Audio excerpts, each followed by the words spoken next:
Throughout the 1920s and 1930s, Carver gained ever-increasing fame. He was offered jobs by well-known individuals. The inventor Thomas Edison offered him a $100,000 salary to come work in his lab in New Jersey, but he turned it down to stay among his people. George Washington Carver was an American agricultural scientist and inventor who promoted alternative crops to cotton and methods to prevent soil depletion. He was the most prominent black scientist of the early 20th century. While a professor at Tuskegee Institute, Carver developed techniques to improve soil depleted by repeated plantings of cotton. He wanted poor farmers to grow other crops, such as peanuts and sweet potatoes, as a source of their own food and to improve their quality of life. The most popular of his 44 practical bulletins for farmers contained 105 food recipes. Although he spent years developing and promoting numerous products made from peanuts, none became commercially successful. Apart from his work to improve the lives of farmers, Carver was also a leader in promoting environmentalism. He received numerous honors for his works, including the Spingram of the NAACP. In an era of high racial polarization, his fame reached beyond the black community. He was widely recognized and praised in the white community, or as I can say on this channel, no more black and white. Loved and praised by Americans for his many achievements and talents. Carver applied to several colleges before being accepted by Highland University in Kansas, but was refused education. Later, he got into Iowa State. There, Carver received his master's in science. Despite occasionally being addressed as doctor, Carver never received an official doctorate, and in a personal communication with Pamela, he noted that it was a misnomer given to him by others due to his abilities and their assumptions about his education. With that said, both Simpson College and Selma University awarded him honorary doctorates of science in his lifetime. Iowa State later awarded him a doctorate of humane letter posthumously in 1994. So let's see more and get more from the pros on Mr. Carver. Editor, roll clips, fair use. He befriended leaders from around the world. In 1937, Carver met business mogul Henry Ford in Dearborn, Michigan, at a meeting of pioneers in the chemurgy movement, a branch of applied chemistry that was concerned with preparing industrial products from agricultural raw materials. Over the next few years, Ford and Carver visited each other back and forth and remained in close contact. Henry Ford picked Carver's brain at every opportunity he could get. Ford had a big plantation in Wayne, Georgia. He actually built a school on the property and called it the George Washington Carver School. Had Carver come over and dedicate it, and whenever they met, they would walk around and Ford would just keep feeding Carver with questions, one after the other, to try to find out how to use certain crops. The last time Henry Ford visited him, he was in Dorothy Hall, and he was living on the second floor, and it was difficult in going up and down those stairs.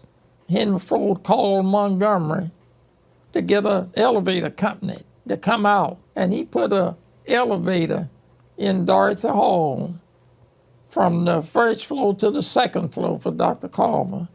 Henry Ford thought a lot of Dr. Carver.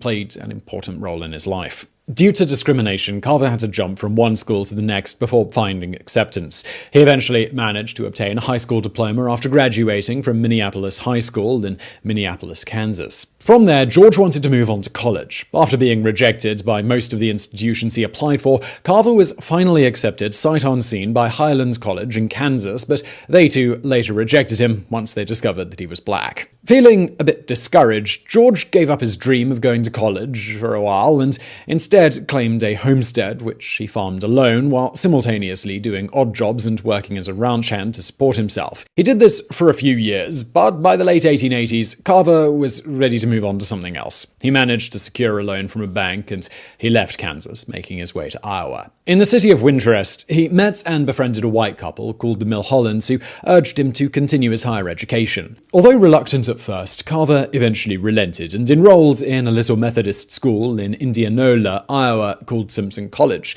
The time he spent there had a deep effect on George Carver, not just from a career perspective, but also from a spiritual one. It greatly strengthened his Christian faith as he finally found a place which accepted everyone regardless of race and made him believe he was a real human being. Carver studied a multitude of subjects at Simpson College, but somewhat unexpectedly focused mainly on art, particularly painting. This had been a passion of his ever since he was a young man, but his teacher at Bud did not think that a black man in that day and age had a chance of making a decent living as a painter. When she found out that Carver was also interested in plants, she encouraged him to switch to botany and enroll at the Iowa State Agricultural College in Ames, where her father taught horticulture. George Carver became the first black man accepted at Iowa State University.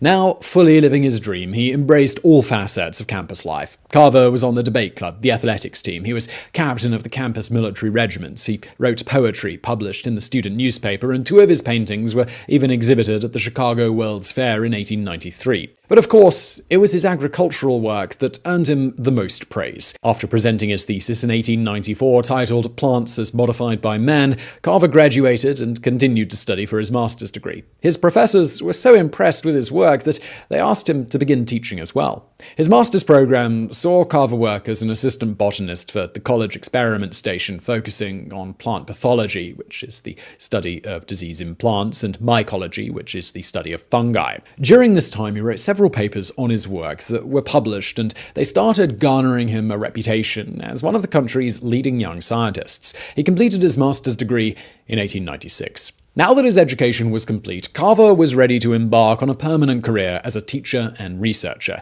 He wasn't hurting for offers, but in the end he chose a young institution in Tuskegee, Alabama, that had only been established 15 years prior. It was the Tuskegee Institute, known today as Tuskegee University, the passion project of prominent civil rights activist Booker T. Washington. Widely influential and respected among the elite circles of American society, Washington wanted to set up a university that could provide a higher education for black people without fear of discrimination. He founded the Tuskegee Institute in 1881 with the help of donations from industrialists such as Andrew Carnegie and John D. Rockefeller. Around the mid-1890s, Washington had entered the second phase of his vision for his university, which was to recruit the most talented black teachers and scientists in the country. Obviously, Carver was on his list, and he clearly shared Washington's vision. In 1896, Carver moved to Alabama, where he accepted a position with the Agriculture Department at the Tuskegee Institute, one that he would keep for the rest of his life. Hey guys, it's Jose, your regular Joe Blow again, keeping an eye out and my ears open to Mr. Carver. Respect, sir, full salute. Thank you for all this knowledge and wisdom. We'll continue to inspire Americans in the future. Americans now and in the future. I think of Mr. Carver, and for some reason, Dizzy Gillespie comes to mind with his song, Salt Peanuts. Now, I'm going to run it down for you. Some of you might not have heard Salt Peanuts. So if you haven't heard it, you don't know how it goes.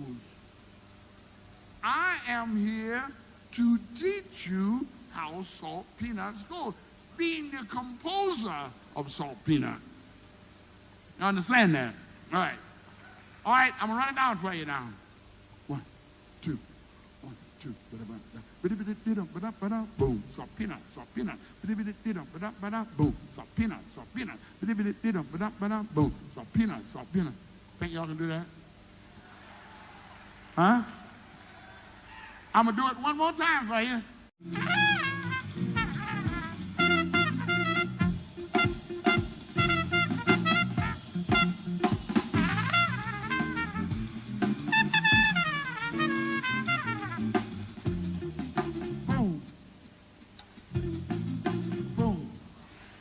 Guys, do your research. Look Mr. Carver up. It was fun doing this research. So much knowledge on him, not enough pages. So I'll leave it there. Thank you guys for your love and support. Let's continue on this journey together. This is beautiful. And we are just getting started. See you on the next one. Stay free.